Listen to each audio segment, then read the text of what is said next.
morning. Is it still morning? Good morning. I'm really happy to see so many of you here. It's a full room. I know there's a lot of awesome sessions going on at the same time, so I'm really happy and humbled that you chose mine. Do you remember your first computer? Do you remember it? Yeah? Do you remember the first lines of code that you wrote? This was my first computer, a ZX Spectrum. Did anyone have one of those? One, awesome. It was kind of bigger in Europe, so I wouldn't imagine that it was a big following, and well, one, so that's more than I thought it would be. So this was my first app, and if someone wants the source code, I would be happy to share it. So life is filled with defining moments, moments of realization.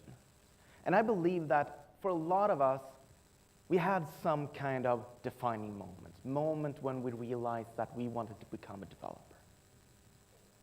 When I got my first computer, that was the moment. I was 7 years old, and I realized that I wanted to write code for a living.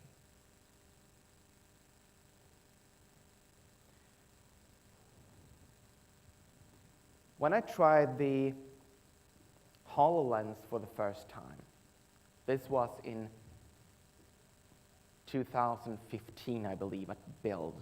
So fast forward a couple of years. Not going to disclose my age. I was led into a room. I put on the HoloLens, and I was instructed to go in front of a table, a white table, and an empty table. Instructor pushed the button, and a house, a 3D model of a house, rose up, and I could watch the house from any angle. This was so cool. Then it said to me, walk up to the computer. So there was a computer just beside the table, and the same 3D model was on that computer. So he said, manipulate the 3D model, change how it looks.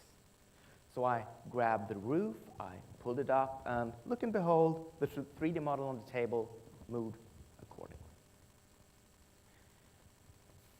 But I felt, why is this computer even here? I want to be here. I want to drag stuff here. So I asked him, why am I using the computer over here? I want to be here. So he said to me, well, drag the mouse pointer to the edge of the screen. So I did, and continue.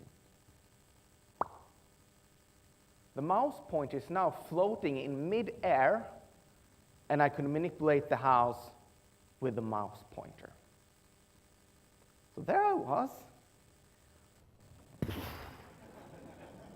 What? This was so cool. So I ran back to Jessica, my wife, and I had to tell her about my experience. The mouse popped up, mouse floating mid-air. She was like, what are you talking about? What? I don't even understand what you're saying. What are you talking about? Mouse pop floating mid-air. And she got to try it, the experience later on, but at that point, I couldn't even form full sentences. That totally blew my mind. I call this the mouse popping moment. This changed everything. This was a moment when I realized that this technology is going to be amazing. That this technology is going to change the world.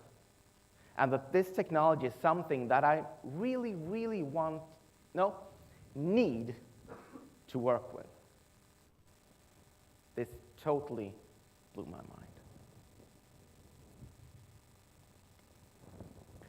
What we're going to talk about today is the HoloLens hardware, basic Unity, and then we're going to build our first holographic app. The goal of this session is to talk about how to create our first holographic app. My name is Jim Engström. I work as a developer, a web developer in Stockholm, Sweden. I spend my spare time as a Windows developer, so I do apps. I'm a Windows development MVP, so it falls into that category. My wife and I run a startup called Awesome Dev, focused on future technologies, so HoloLens, bots. And we also have, did anyone catch Jessica's session this morning about UX? A couple of you, awesome. We also focus a lot on UX, because with all these new form factors, all these new things, UX is going to be more important than ever. We also run a podcast called Coding After Work. And on that podcast, we always ask our guests, Marvel or DC. So we have stickers with this as well, so come see me after the session or in the hallways. But enough about me. Augmented reality means to augment something, to enhance something. And there is a type of augmented reality called Pepper's Ghost. This was written about in 1584. No, you didn't hear me wrong, 1584. The first time we know that it was used was in 1862. 20 years before we had our first car, we were using augmented reality. In this case, it was very simple. It was a transparent piece of glass that was mirroring something from another room or beneath the stage that was more lit up than the stage. Now, this has nothing to do with the HoloLens, but it has something to do with one of their competitors, the Meta, that uses this exact technology. In this case, they have screens on top of the visor or the helmet, and it's mirroring down into the visor. They're using technology that was invented in the late 1500s. That really boggles my mind. But it wasn't until Pokemon Go that augmented reality really became mainstream. Everyone knows what augmented reality is. Even my mom knows what augmented reality is. And of course, every big company wanted a piece of the action. Apple released something called ARKit, so you can do this kinds of experience just using an iPhone. Google released Tango that needed some specialized hardware, and later on they released something called AR Core that does the same thing. So you can do these kinds of experience, augmented reality experience, with just a phone. Microsoft, of course, wanted a piece of the action, so they using View Mixed Reality. But all these technologies have one thing in common, and one problem in common. It's the real world into a camera, out through a screen, and into my eyes. So real world, camera, screen, eyes. I'm going to miss the 3D aspects of what I'm seeing. So I believe when AR is really going to be useful is when we have transparent lenses. And that's what HoloLens 1 gave us.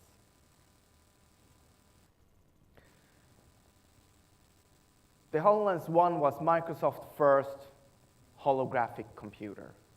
It had their first chip patent and custom chip, the HPU, and I will come back to that later. We, of course, bought one because it's awesome. And I tried it in a game at home. So this game is called Fragments. Has anyone tried Fragments? How many of you had tried the HoloLens before? Not that many, right. So I put on the HoloLens, and this game is all about, you're a memory detective. You're trying to find a lost little boy. And what they do is they put fragments of his memories inside of your room. So you see a little frightened boy sitting there on the floor, crying. And your goal is to look for clues. Find a ticket. Oh, it says Boston. So perhaps the little boy is in Boston. You listen and you can hear a tram outside. So you can exclude every street that doesn't have a tram running just beside the building. So you narrow it down until you find the point. At one point, you look up in your ceiling and you realize that there's a hole in your ceiling. Holographic raindrops are falling down from that hole, building puddles on top of your coffee table, your physical coffee table. It's kind of funny when you see people play the game, because you see when they realize that, because they go like this.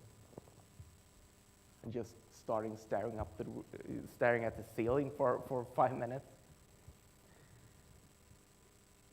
At one point, you hear a voice. You're in a holographic call, and you hear a voice, and you turn around. And one of the game characters is sitting in your couch. A little bit lean back, as you do in a couch.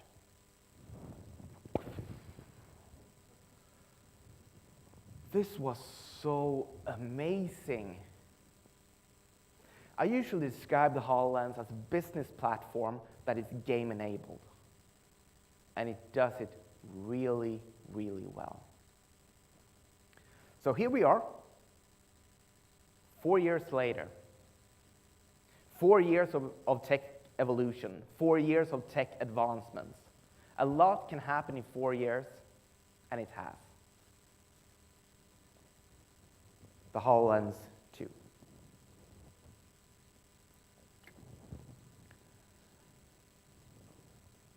It is an untethered device, so you can move around freely. You don't have to have any cables connected anywhere. The HoloLens 2 is 3 times more comfortable. I have no idea how you measure that, but they have. And it is more comfortable. It really is. So what they have done is they have scanned people's heads. They have measured neck strain and stuff like that, and figured out that this is apparently 3 times better than the previous one. It's a full Windows 10 computer. So that means that you can run 2D apps, you can run 3D apps inside of it. The tracking consists of 4 visible light cameras.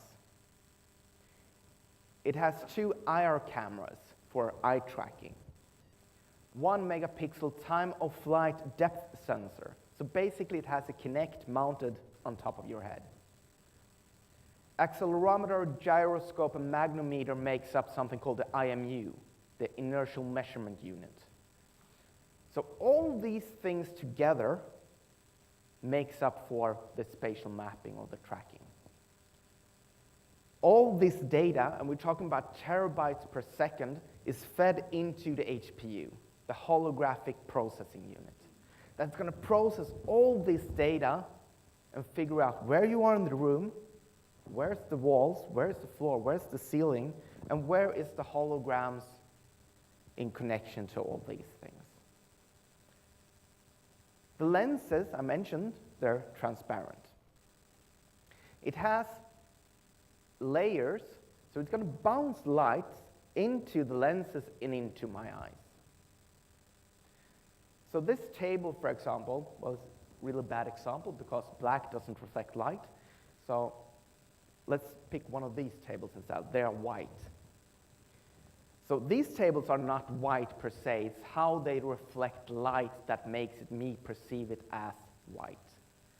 So the same thing goes for these lenses. It's going to bounce light up and down the lenses into my eyes as if it was coming from the holographic table. Really, really cool technology. It's called waveguides. Let's talk about the elephant in the room, the field of view.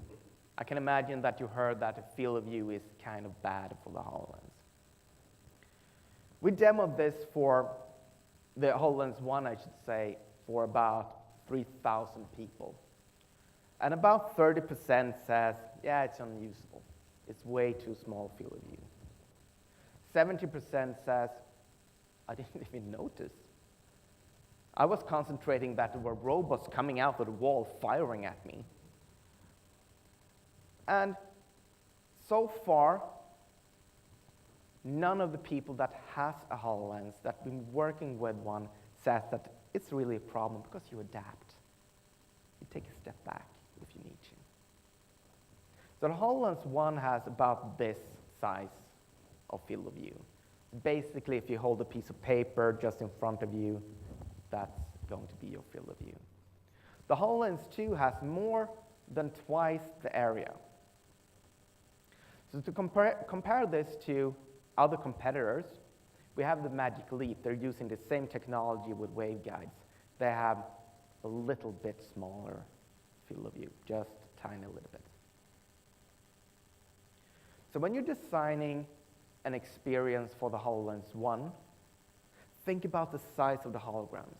Make sure that they fit into the field of view. That's going to be a whole lot better experience. If you're designing for HoloLens 2 or for Magic Leap, well, then you can have a little bit bigger holograms. Sound is also very important. Both HoloLens 1 and HoloLens 2 has spatial sound. So you get a full 360 degrees sound. And since you have a small field of view in both cases, you will get, adding sound will make your playground a lot bigger. You can hear something from your right, you can turn, and you can see it. So sound is really, really important. So what can we use to create our HoloLens experience? We can use Direct3D. We can use HoloJS for those of you that develop in JavaScript. Unreal just announced support for mixed reality. Or Sharp, that apparently means hero in Finnish, is one option. It's kind of like a mix between Unity and XNA. So if you're like me and love XNA, you should definitely take a look at that. And then we have Unity. And Unity is, I believe that about 70% of all the apps or experience on the HoloLens, the 3D apps, I should say, on the HoloLens, is made with Unity. So this is Unity. Don't worry, we will go into code in just a second. So here we have the toolbar. We have the hand tool. How many of you have used Unity before? Oh, a whole bunch. Awesome. So you can move around with the hand tool. You can translate to move things around. You can rotate them, scale them, and transform them. Then we have the scene. So this is where you put all your 3D objects. We have the hierarchy. So this is all the things that you put into your scene. And by default, you will get the main camera. You will get the directional light. We have the project. So this is all the things inside of your folder. So I really like this, because whatever you put inside of the folder is going to show up here. It's not like in Visual Studio that you have to include or exclude stuff. And last but not least, we have the inspector. So if you use Visual Studio a lot, this is like the properties.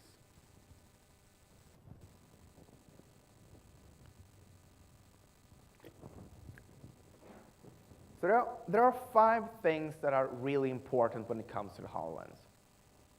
The first thing is gaze, or eye tracking. Second one is gestures, voice, sound, and of course spatial mapping. And we will go through all of these and implement one after one.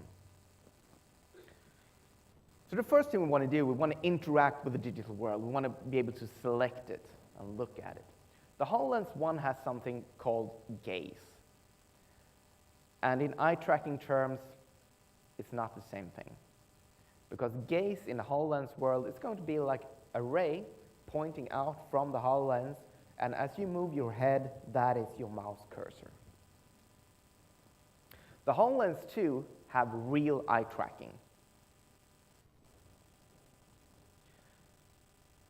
We also want to be able to select something.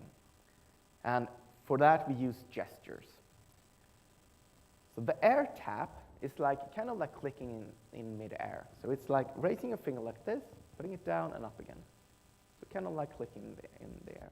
We've seen all of them. We've seen the Pac-Man, we've seen the wave, the worm, and my personal favorite, where you move all the other fingers than the one I just told you. The point of that is, it is a little bit tricky. So the HoloLens 2 has integrated direct manipulation of 3D objects. You can grab them, you can rotate them, you can resize them. And we already know how to grab things. We already know how to rotate things. And we already know how to all right, maybe not resize them, but we understand the concept of stretching, at least. So let's take a look at a video of what you can do with the HoloLens 2.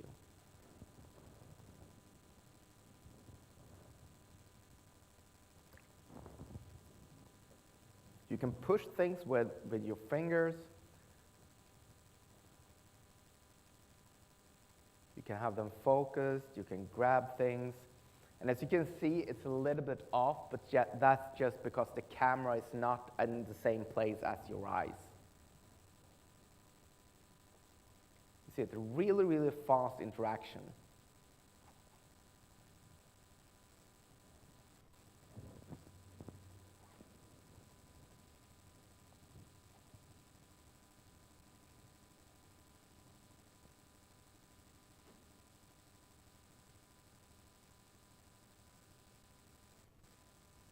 It's not supposed to have any sound.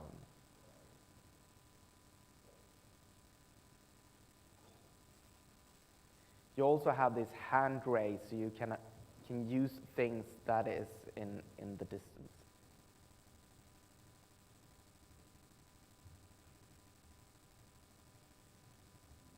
That's pretty cool, huh?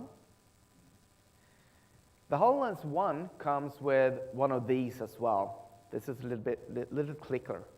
So it has some kind of gyro inside of it, so you can scroll, you can pan, and of course you can click. That's an easier way to select things. You can also connect any Bluetooth device, so you can use the Xbox One S controller to control your games. So let's see what it takes to create something.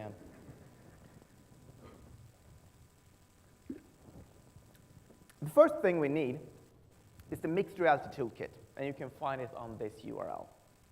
The Mixed Reality Toolkit is an open source project that Microsoft puts a lot of check-ins into. They also take pull requests, and it's a really, really active community or project. I do these kinds of talks a lot, and almost every time I have to rewrite my demos in a good way, because they make things simpler. They also have a Unity package with examples. So you can find examples, you can find tutorials on almost everything. So let's take a look at what we need to do to implement gaze and air tap.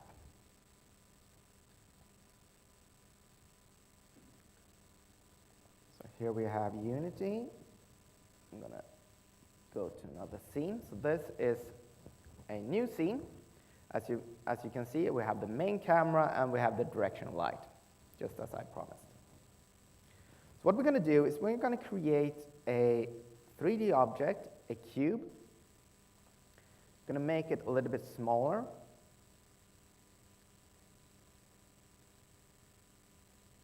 There we go. So what I'm saying here is, from the point where I'm starting the app, where I'm looking at that point in time, 2 meters in, because I have the Z value of 2, I'm going to find a box that is approximately 30 centimeters in size. I'm going to save that. I'm going to go into Materials, and I'm going to drag out a blue material. If we have any Doctor Who fans, now we have a blue box. We have a lot of Doctor Who fans. I love it. Ooh. So the next thing we need to do is to add the Mixed Reality Toolkit. Now I already done that because it takes a little bit of time to install it. So what we're going to do is we're going to go up to this menu item. We're going to click it, and we're going to say Add to Scene and Configure. So it's going to ask me, what kind of default configuration do you want? If you do this in a clean project, you're not going to get any choice. It's going to use the default Mixed Reality Toolkit, and we're going to use that here as well. Just, I have done this demo a couple of times, so that's why it's more than one. What we're going to do is, what happened was that it added the Mixed Reality Toolkit game object here. It also added the Mixed Reality Play Space. So if I go into the Mixed Reality Toolkit, you can see I have all the options that I need, that I can configure here. We're not going to do that just yet. So what I want to do, I want to interact with the cube. So I've created a couple of scripts. Let me just drag those in. I have a cube select handler, and I have a cube gaze handler. So if you take a look at the gaze handler to start with. Let's do it like this. So what it's doing is that it's going to save the original color. So in this case, it's going to save blue. And it's going to, when this script starts, it's going to save. Now I'm showing with my hands. That works well. It's going to get the mesh renderer, its material, and save its color. Then we implement something called the Mixed Reality Focus Handler, the iMixed Reality. It's an interface. That would give us a couple of methods. The on-focus enter and on-focus exit. So on-focus enter, I'm going to do the same thing. I'm going to set, in this case, I'm going to set the material to red. So when I look at the cube, it's going to turn red. When I look away from the cube, it's going to turn back to its original color. The select handler works just the same way. Here I have a mixed reality input action. So I'm going to say, what kind of action do I want you to react to? And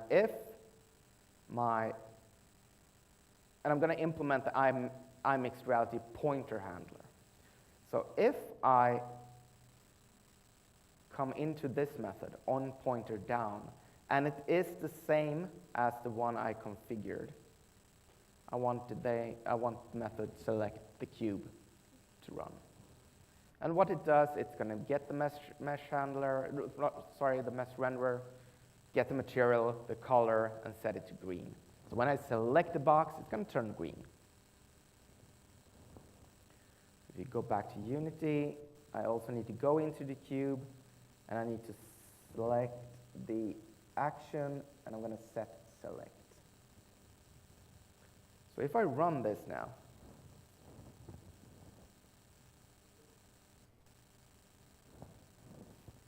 you can see that, you can see a little small dot. So that's the where I'm looking. So if I look away, it's going to turn back to blue. If I look at it again, it's going to turn red. And if I press Shift, I'm going to get this hand.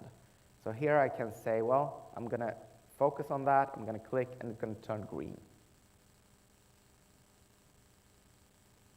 So with these kind of simple, very simple scripts, we can now interact with our cube. Let's see, let's go back. So let's do a recap. We created a cube, we changed its size, and we added a texture. We downloaded the Mixed Reality Toolkit, I did it before. We clicked the Add to Scene and Configure. We implemented the iMixed Reality Focus Handler and the Pointer Handler. And we added some scripts to the components. That was all that it took to get air tap and gaze. And this also works with eye tracking right out of the box. Next up, we have voice. So in the HoloLens, almost everything is controllable by voice. And from a UX perspective, you don't want a lot of buttons in your UI because you want this to be as real experience as possible. So integrating with voice is super, super important. So let's take a look at what it takes to implement voice. We're going to click the Mixed Reality Toolkit, and to be able to customize any settings, we need to copy and customize. We're going to need to press that button. So it's going to make sure that we have a new customizable setting, mixed reality setting. And then we're going to go down to Input System Profile. As you can see, I can't change anything here either. So what I need to do is I need to clone this.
Oh, hello, there, we're back. Thank you. Sorry about that. All right, so what we need to do is we need to clone the mixed reality input system. And we also want be able to create or clone the existing speech command profile. We can do that afterwards, but we can do that right off the bat. So we're going to create a new one, and we're going to clone this. So now I have the ability to change all these things. So what we're going to do is we're going to go down here, and we're going to add a new speech command. And we're going to say drop. I'm going to add a key so I can cheat if needed. And then we're going to add another one called select. We can add a shortcut key. And we also want to select an action. So if I say select, I want the select action to be triggered. Then we're going to go back to the cube. And I'm going to add a pre-baked script called speech handler. There we go. I'm going to take a look at that. Speech handler. So what this does is I have a method called cube drop. And it's going to check, do I have a rigid body? So rigid body is the thing that makes the cube react to gravity. So I'm going to check, do I have a rigid body? If I don't have one, add one. If I do have one, wake it up.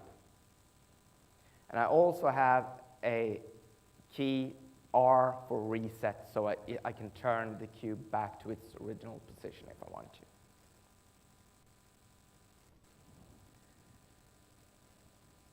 So what we can do is, if we go back to Unity, we'll go to the cube. I'm going to add something called a speech. Isn't it called speech?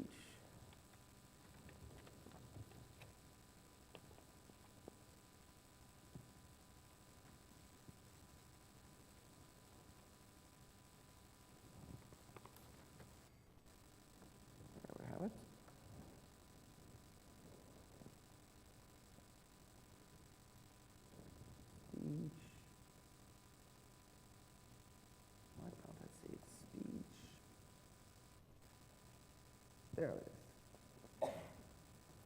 So I'm going to add a speech input handler. So now I have defined the keywords that I want the whole application to listen to. Now I want the cube to listen to those commands.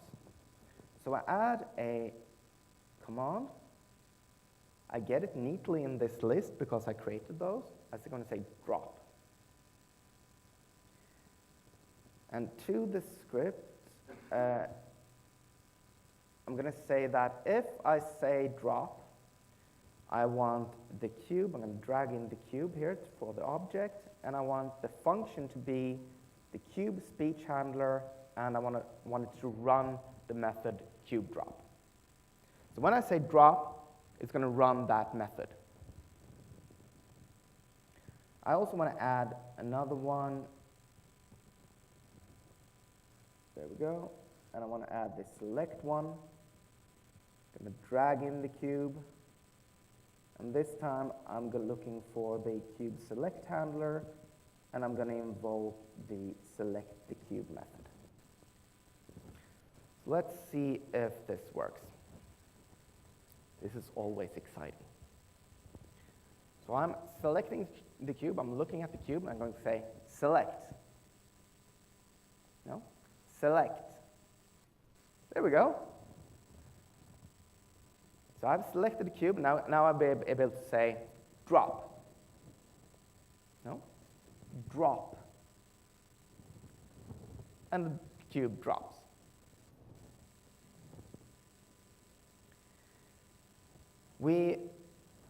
I mentioned that audio was very important, so let's add some audio as well while we're doing this. So in the audio, I have an audio handler. So if you take a look at the cube, this is one of my favorite functions in Unity. If you take a look at the cube, I don't have an audio source here. But if I grab the script here, drag it into the cube, and we check the cube again, I suddenly have the audio source. Most of you have used Unity before, but this is one of my favorite features. Because what I'm doing is, in my script, I'm starting with saying, I require you to have an audio source. If you don't have one, I'm going to add one for you. So what this is doing is, it's using the onTrigger enter. So if a trigger is, well, triggered, this method is going to be called. And what it's going to do is it's going to get my audio source, and it's going to play it, but it's only going to do that once. If we go back to Unity, I'm going to go to the cube. I want to drag in some audio as well, so I'm going to add the audio clip. I need to remove the play on awake, otherwise we're going to get an explosion the first thing we do. That's not so fun. To get this spatialized sound, we need to do two things. We need to click the spatialize checkbox. And we also need to go into Edit, Project Settings, and Audio. And make sure that the Spatializer plugin is set to MS-HRTF Spatializer.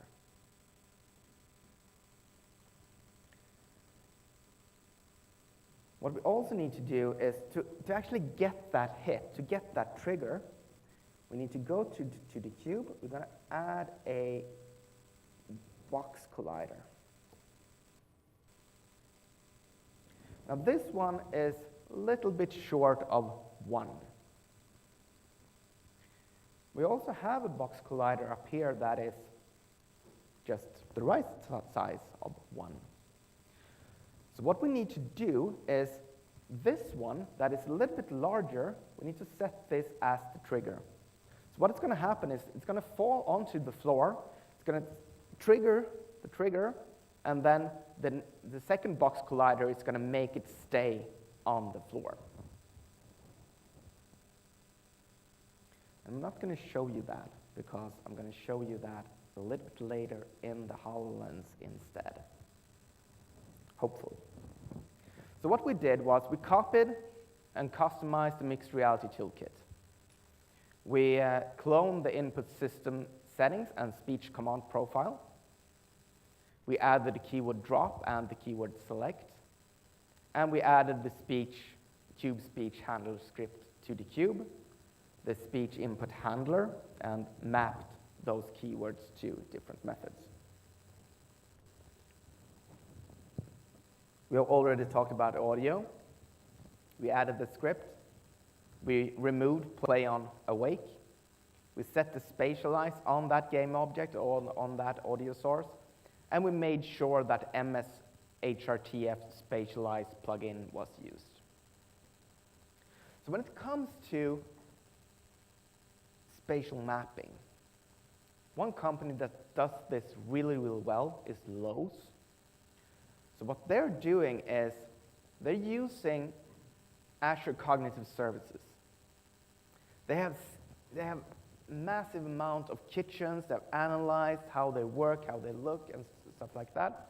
So what I can do is I can walk into a Lowe's and can say, "Good day, I would like to buy a kitchen. Do you have anything specific in mind?" Yes, I have. I have pinned all kinds of kitchen from the whole internet on my Pinterest account. So I'm going to give that to them. They're going to analyze that and find the best suiting kitchen in their catalog. So then I can put on the HoloLens and walk about in my new kitchen. So far, pretty cool. But what they also done is they know what I'm looking at. So if I say, "Whew, those things are hideous," they know that I'm looking at the doorknobs. They can take that feedback back to their teams and say, "Hey, those doorknobs needs to go." And they can change the catalog accordingly. Case Western University, Reserve University, uses the HoloLens to teach anatomy. This sped up their learning process, so what usually took 17 hours in the cadaver lab is now down to 3.6 hours. That's oddly specific, but 3.6 hours. This meant that the students could learn radiology and physical diagnosis ultrasound within their first year, something that normally comes much later. But Case Western Reserve University, let me do that again. Case Western Reserve University also have some other things that they're talking about. This is a patient monitor. Now, don't let the name fool you. This is not a monitor for the patient. This is a monitor for the doctors. I have no clue what that says. My wife probably do, but I have no clue. So why is that bleeping, making noise, changing numbers in my room beside my bed? Now, instead imagine this.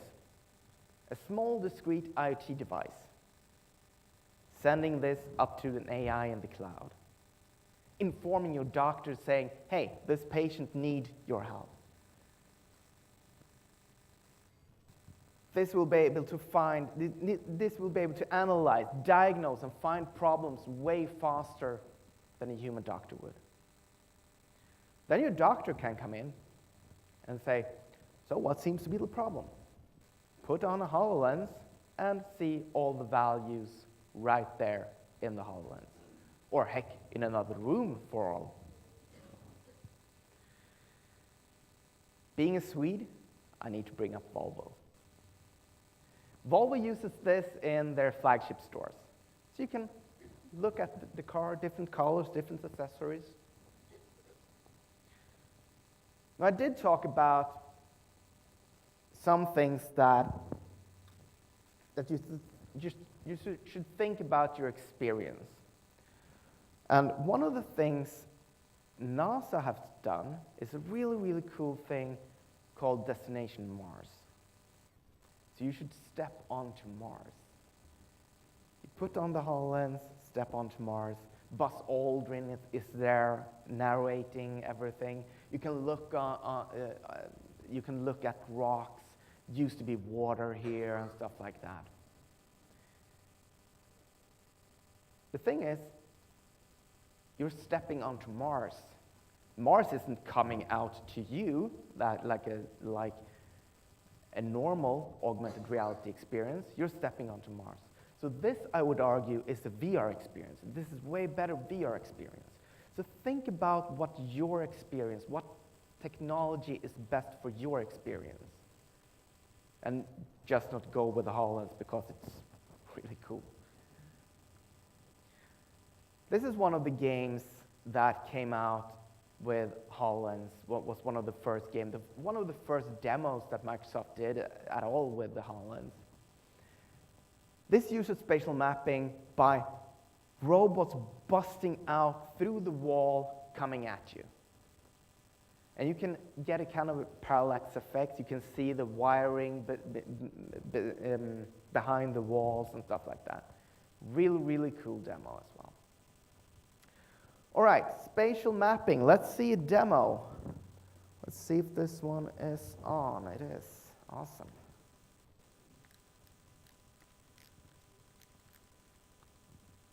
This is always interesting because sometimes this is going to work, sometimes it's not going to work. Let's see.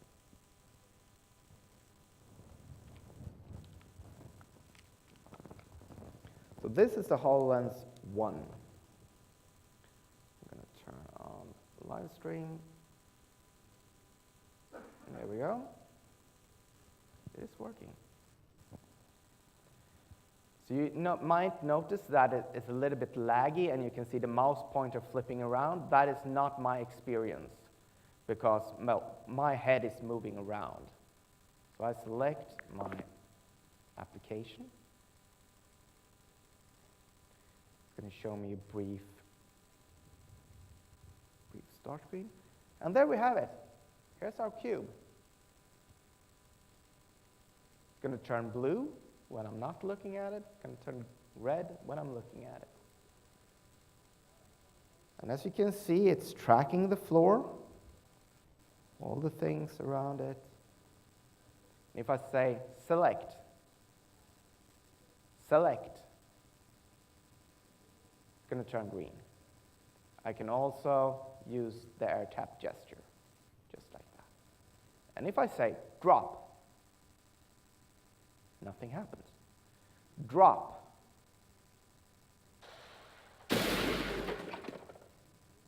And it's standing there on the floor.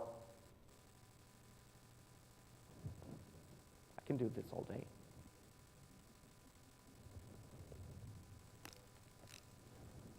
That's pretty cool, huh? And only with a couple of minutes of coding. Let's go back. I did record a backup video in the hotel last night, so just in case. So what did we have to do? Absolutely nothing. Oh, there's some people that got this reference. I'm so happy. I'm not the only one that is old. All these things are already in the default template or the default configuration. So you're going to get this just out of just adding mixed reality to it. It's going to get all these things out of the box. I'm currently working on a project. I mentioned my ZX Spectrum.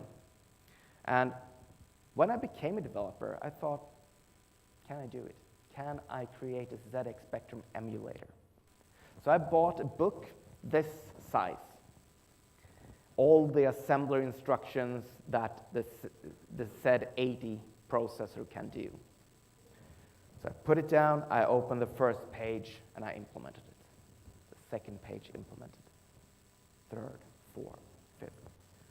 This took a while, I can say. So this became my hello world. Every new technology I encounter, I need to implement this, see if it can be used in this context. So this is a video on my ZX Spectrum running on a HoloLens.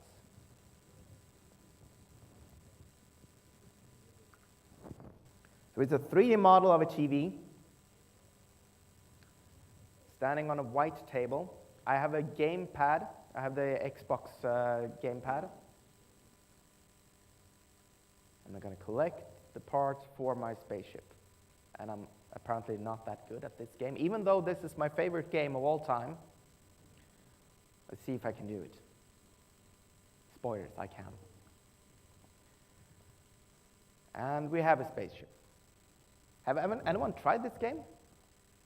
No? A couple of you. Awesome. I'll really love this game. So I would like to end this talk with a quote from Terminator 2. The future isn't set. There's no fate but what we make for ourselves. And this is very, very true for mixed reality. The future isn't set. We make this future as we go along. So let's explore this together. Let's create new experiences, new challenges, and a new future. Or, in my case, revisiting the past with the technology of the future. And please, please share your mouse-popping moments with me. I would love to hear them. And I believe that in a not-so-distant future, someone is going to stand on a stage kind of like this one, doing a talk kind of like this one, but start with, do you remember your first holographic computer? Thank you so much for listening.